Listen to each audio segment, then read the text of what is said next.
अखिल भारतीय उलेमा board ने राजनीति में मुसलमानों का प्रतिनिधित्व करने की आवाज उठाई। वहीं महाराष्ट्र के 14 नगर निगमों के चुनाव को देखते हुए अखिल भारतीय उलेमा बोर्ड ने जमीनी स्तर पर नेतृत्व को मजबूत करने के लिए राजनीतिक दलों से नगर निगम के चुनाव में मुसलमानों को टिकट देने की मांग की। कारी मोहम्मद यूनुस चौधरी ने मुसलमानों से धर्मनिरपेक्ष पार्टी को मजबूत करने का आग्रह किया और साथ ही पार्टी अध्यक्षों से पार्टी में महत्वपूर्ण पदों पर अच्छे और सक्षम मुसलमानों को नियुक्त करने का आग्रह। उन्होंने कहा कि महाराष्ट्र एनसीपी अल्पसंख्यक अध्यक्ष के सामाजिक, राजनीतिक और कल्याणकारी कार्य दिखाई नहीं दे रहे हैं। ऐसे गुमनाम अध्यक्ष को पद से हटाकर एक सक्रिय सामाजिक कार्यकर्ता की नियुक्ति की जानी चाहिए।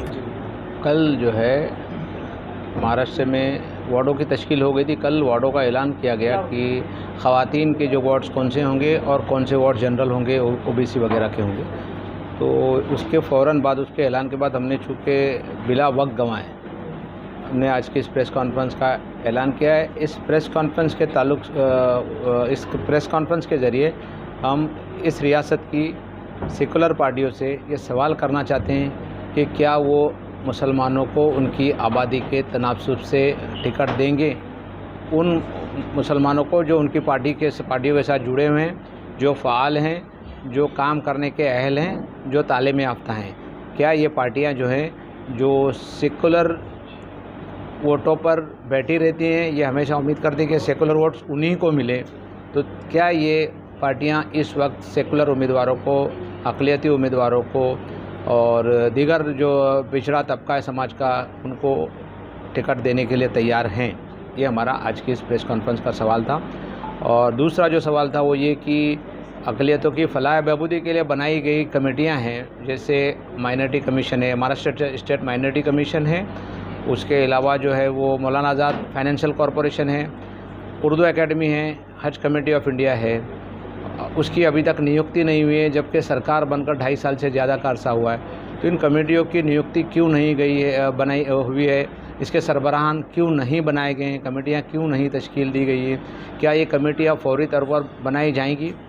मौलाना आज़ाद फाइनेंशियल कॉरपोरेशन है, ऐसा इदारा है जो अक़लियतों को लोन देता है छोटे कारोबार के लिए और तलबा को लोन देता है आगे की पढ़ाई जारी करने के लिए। अब अगर ये कमेटी ही नहीं बनाई गई है तो पिछले 3 सालों में, 2.5 सालों में क्या काम हुआ होगा?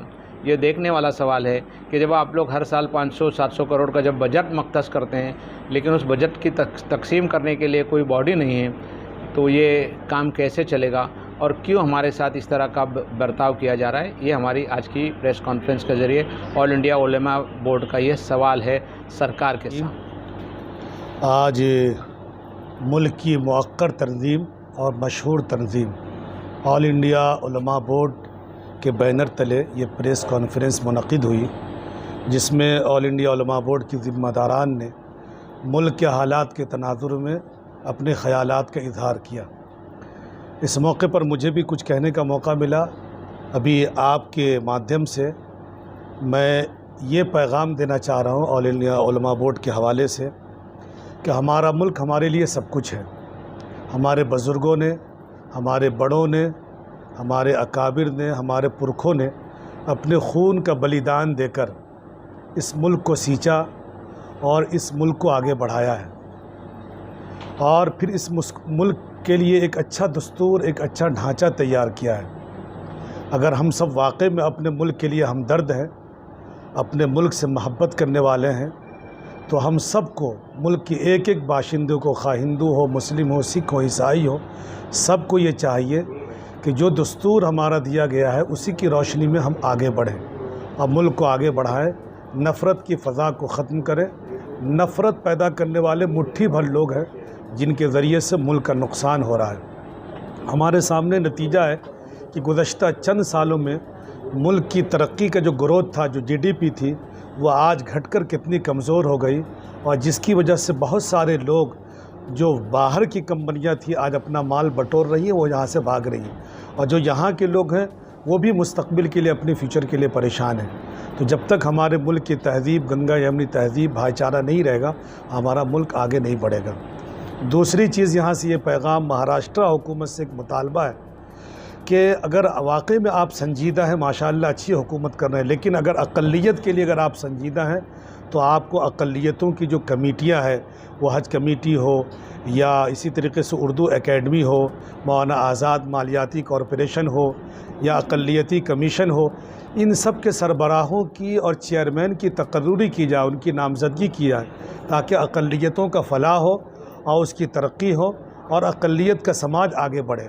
अगर आप ये सब कुछ नहीं कर रहे हैं, जबकि 2.5 साल का वक्फ़ा गुज़र रहे हैं, तो मुझे ये लगता है कि आप जो है अक़लियतों के लिए हमदर्द नहीं है और उनके ताल्लुक़ से आप नहीं सोचना है। लेकिन बहरहाल अभी भी वक्त बाकी है, इन ओहदों को जल्दी से पूरा किया जाए ताकि अक़लियतों का काम हो और अक़लियती समाज भी आगे बढ़े और मुल्क के लिए तरक्की के लिए काम करे। ऑल इंडिया उलमा बोर्ड का जो ये मंसूबा है कि ग्रास रूट लीडरशिप को मजबूत करना, इसके ऊपर सलीम अलवाई से तफसीली गुफ्तगू की है।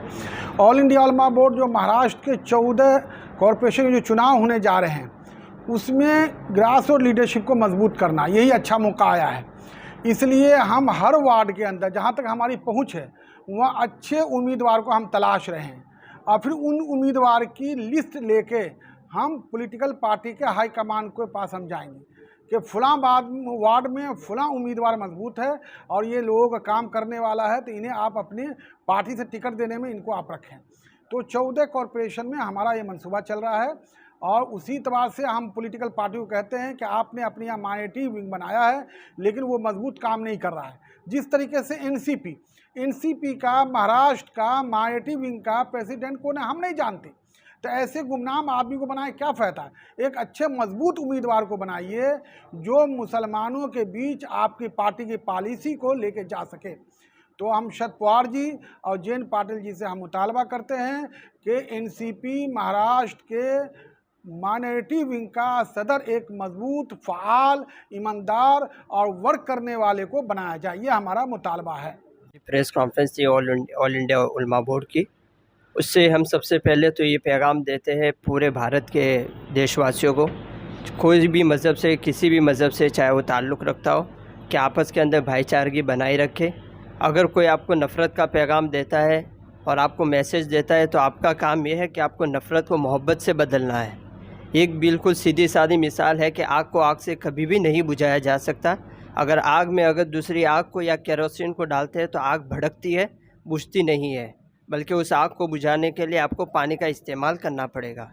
और मैं ख़ास करके यूथ जो है, जो नौजवान है, उनसे मेरा ये पैगाम है और उनसे मेरी ये दरख्वास्त है, हाथ जोड़कर मैं उनसे दरख्वास्त करता हूँ, किसी भी मज़हब से ताल्लुक़ रखते हो, कि अगर आपको आपके कोई भी बड़े लीडर ये पैगाम देते हो कि आप ये नफ़रत की तरफ आगे बढ़ो, या आपको कोई ऐसा मैसेज देते हो कि आप इसको लेकर आगे जाओ, हरगिज़ उसके अलम को आप हाथ में न लो। इससे बर्बादी हमारी होगी, हमारे आने वाली नस्लों की होगी। इसके लिए हमें बहुत संजीदगी से काम करना होगा, हिकमत से काम करना होगा, और जो हमारे पैगंबर है प्रॉफिट मोहम्मद सल्लल्लाहु अलैहि वसल्लम, पीस बी अपॉन हिम, उनकी ज़िंदगी को अपना लाही अमल बनाएं। और अल्लाह के नबी ने जो कहा कि अपने पड़ोसी को भूखा न सोने दो, अगर आपके पास इस्तिताअत है, अगर आप रोटी खाते हो, 2 है तो उसको भी 1 रोटी दो, ताकि उसकी भी ज़िंदगी बाकी रहे। और उसी के साथ साथ बस हमारा यही पैगाम है कि आपस के अंदर भाईचारगी बनाए रखें, हमारे मुल्क की तरक्की के लिए हम सोचें, ये नफ़रत वगैरह सब ख़त्म हो जाएगा और ये सब मुट्ठी भर लोग हैं। बिस्मिल्लाहिर्रहमानिर्रहीम।